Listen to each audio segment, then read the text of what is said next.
शनिदेव हुए अस्त। प्रिय दर्शकों, नवग्रहों में अत्यंत महत्वपूर्ण ग्रह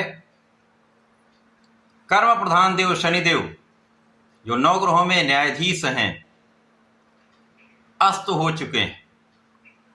अर्थात सूर्य के अत्यधिक निकट होने के कारण इनका प्रभाव सूर्य की आभामंडल के समक्ष निर्बल हो गया है।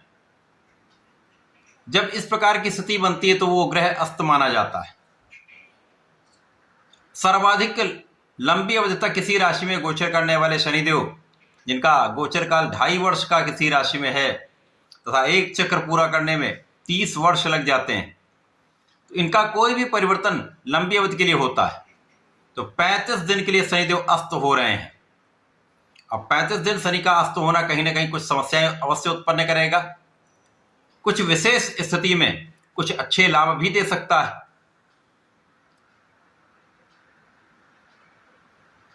क्योंकि शनिदेव जो एकमात्र ऐसे ग्रह हैं जो रंग से राजा बना सकते हैं, आपको योग्य बनाकर, आपको क्षमतावान बनाकर, आपको कर्मठ बनाकर जीवन का सर्वश्रेष्ठ सुख प्रदान कर सकते हैं।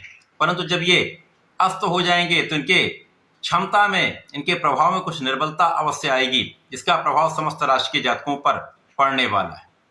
जय श्री गणेश। नमस्कार, मैं आचार्य संजय द्विवेदी। मेरे समस्त प्रबुद्ध दर्शकों का मेरे चैनल पे हार्दिक स्वागत है। प्रिय दर्शकों, आज मैं शनिदेव की इस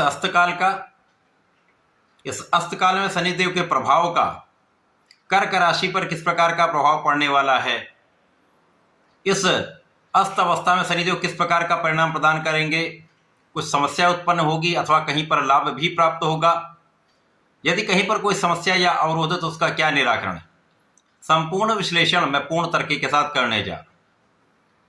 प्रिय दर्शकों, इस राशिफल को आप अपने लग्न तथा राशि दोनों के अनुसार देख सकते हैं।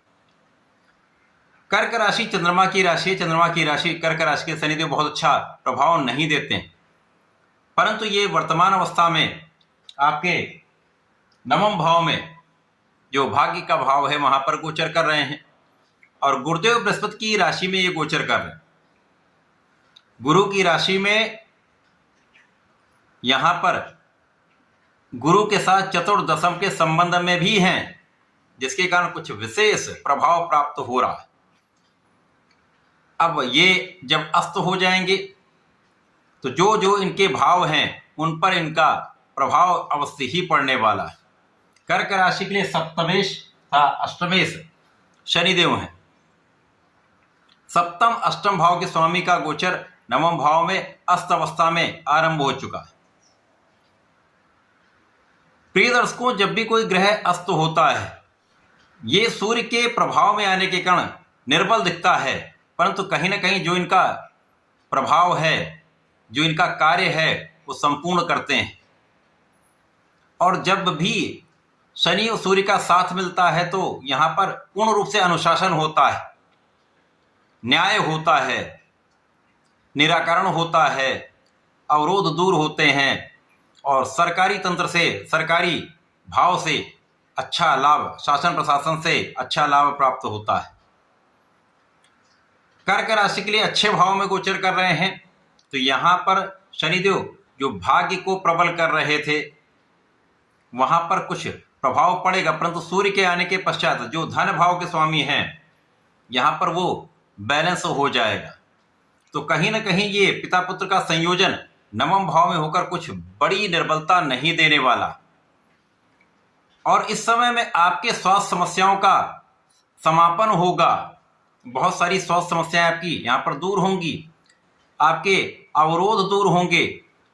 इस समय में कुछ जीवन साथी के साथ समस्या हो सकती है, जीवन साथी के साथ कुछ मतभेद हो सकते हैं, अथवा व्यापारिक भाव में आप हैं या साझेदारी में आप कार्य करते हैं, व्यापार करते हैं किसी प्रोफेशन में, तो वहां पर अवश्य ही कुछ समस्याएं हो सकती हैं, अथवा वहां पर कुछ कानूनी भाव आपका निर्बल हो सकता है।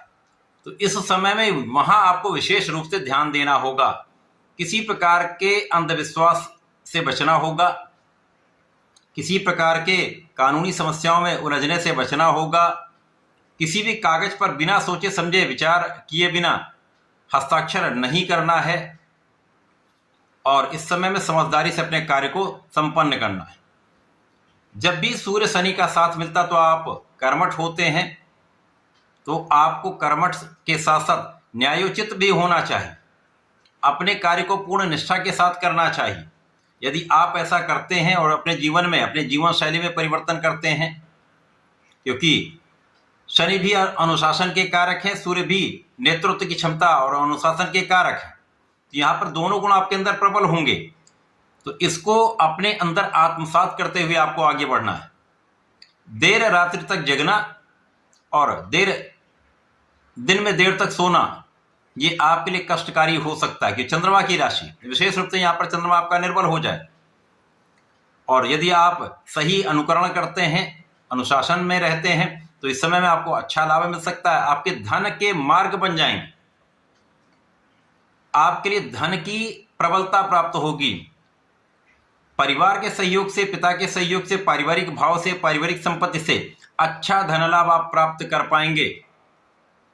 इसी प्रकार से इस समय आप धर्म के मार्ग पर चलते हैं, न्यायोचित रहते हैं, तो कोई बड़ी समस्या आपके मार्ग में नहीं आएगी।